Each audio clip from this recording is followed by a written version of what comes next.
Okay, we need to talk about a question that comes up over and over again, not only in the astrological apprenticeship course, but also just from students who pay attention to this YouTube channel. And that is the question of what exactly is going on when there are no planets, in a sign or a house. Does that mean there's nothing going on? Well, that's not quite the case, and that requires that we understand a few principles, and that mainly deals with the idea of aspects and planetary lords. So first of all, we have three different kinds of aspects. Most people only use one kind of aspect, which is a shame, because each aspect does something specific. For example, the planetary aspects. That tells us how planetary energies are interacting with each other. The planets, how they are interacting with each other. The Rashi aspects, the sign-based aspects, that shows us how different areas of life, the fields of those areas of life, are being supported or hurt. The conjoining or separative aspects, these show us how things come together in life, or how they fly apart. In prajna astrology, that's where we most of the time see the what we call tajika aspects, or the applying and separative aspects. In Jaimini astrology, that's typically where we see Rashi aspects. And then, generally speaking, most people know how to use the planetary aspects, but they're not meant to be used in the same way. They're all different variations, giving you different information about how planets and signs are interacting with each other. So first of all, when we have when we have a sign with no planets in it, and we're wondering what's going on there, well, the first thing we have to realize is that sign, that house, has a house lord. And that house lord goes somewhere else in the chart. It's always going to go somewhere else in the chart. So that's going to tie that area of life, as represented by that sign and that house, to another area of life. Take the fifth lord, stick it in the seventh house. Well, there's nothing in the fifth house, but you take that fifth lord and stick it in the seventh house. Possibly that could show children getting in the way of healthy, happy relationships, or getting in the way of business and commerce, depending on if everything else indicates that. No planets in the fifth house, but that fifth lord goes somewhere. Next, it may be that there are planets Rashi or causing or participating, that's a better word, participating in a Rashi aspect to a sign and house with nothing in it. Remember, each house is an area of your life. 10th house is status and authority figures. 9th house are your guides in life, also marriage potential. 6th house are enemies and how you deal with disease and debts. Everyone has these areas of life somewhere. If there are no planets there, but we have a Rashi aspect impacting that area of life, that shows us that that field is either fertile when we have benefic planets Rashi aspect in it, gentle planets such as Jupiter, Venus, or nicely disposed Mercury, or is it going to require more hard work and more hardship to make it into something good, which would be like finding a garden that's been overgrown with rusty tools all in the dirt. It's going to take a long time for you to dig out all those rusty tools and weed the garden so that you can actually grow things in it.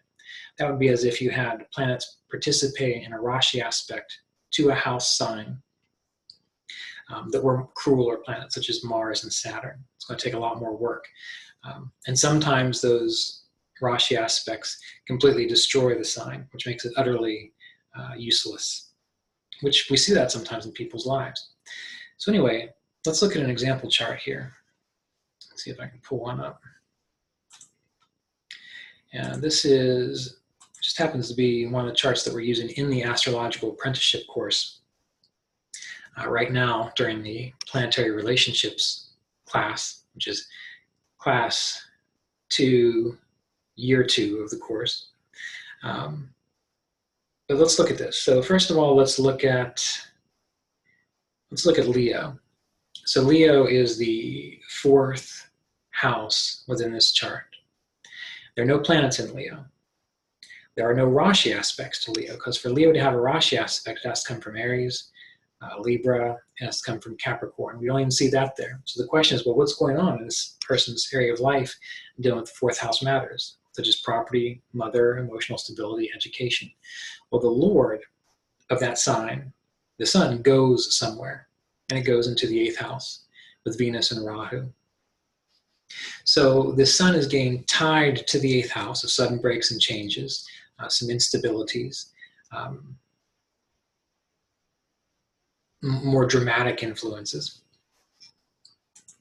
along with Venus, which is the first and sixth house lord.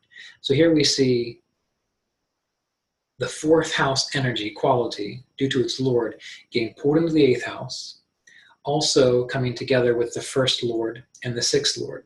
So when we look at this, we're going to use that to synthesize and understand, well, what's happening in the area of life represented by this fourth house, by turning to its lord to see what's going on with its lord, the sun.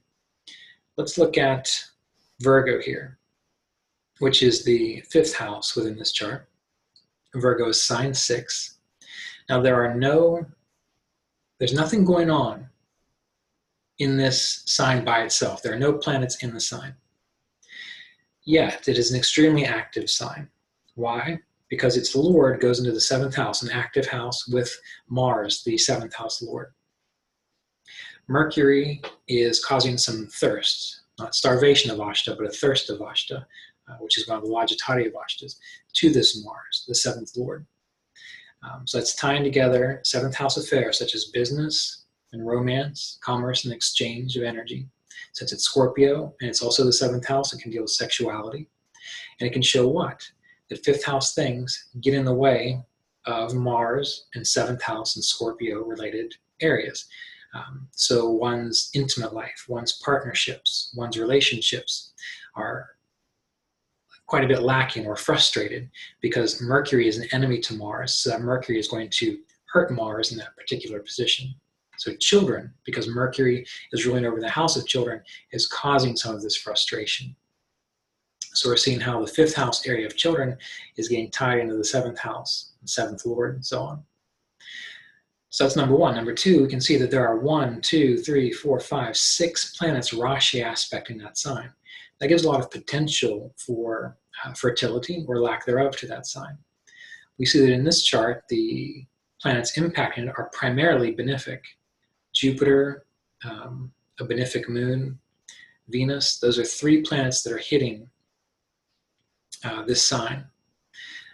Sun is considered to be a malefic, but it's a mild malefic because the sun is important to all of us in regards to our inspiration and so on.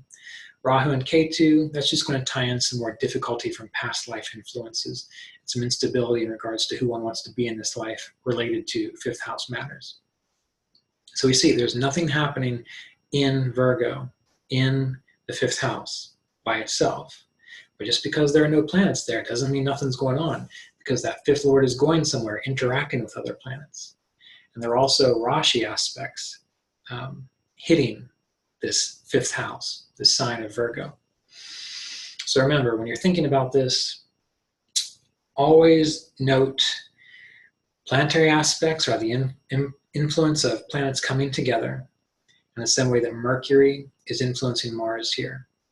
But we can also see that Mercury is getting influenced to 30 points out of 60 by the moon, to 49 points out of 60 by Jupiter, to 31 points out of 60 by Saturn. So due to the planetary aspects, there's also a lot going towards that fifth house lord Mercury. But that's due to the qualities, the natures of these planets impacting Mercury and that fifth lord. Now in regards to Rashi aspects, that's simply telling you what is the natural state of fertility for the sign in question. So for example, all dual signs, Rashi aspect all other dual signs. So all these planets, Jupiter, Moon, Rahu, Venus, Sun, Ketu, are all sharing energy with this sign Virgo, which is contributing to more fertility than adversity. But we do see there's going to be some struggle there due to the fact that there are some crueler planets involved. And of course, if we wanted to, especially with this particular combination of Mercury and Mars, we could look at applying and separative aspects, because we see that Mercury is the faster planet coming up upon Mars, the slower planet. And that brings more into the person's awareness this frustration of children to relationships and Martian-related things, all the things that Mars represents. So what we'll find is with the appliant and separative relationships, that will tell us the capacity for things to come together into our life, or to fly apart in our life, or to get helped by other situations. And all that comes from studying the Tajika aspects in things like prajna astrology, which is a really worthwhile endeavor. All right, so this is the answer to that question. What happens if there are no planets in a sign? Does that mean nothing's going on? And we can see that that is absolutely not the case.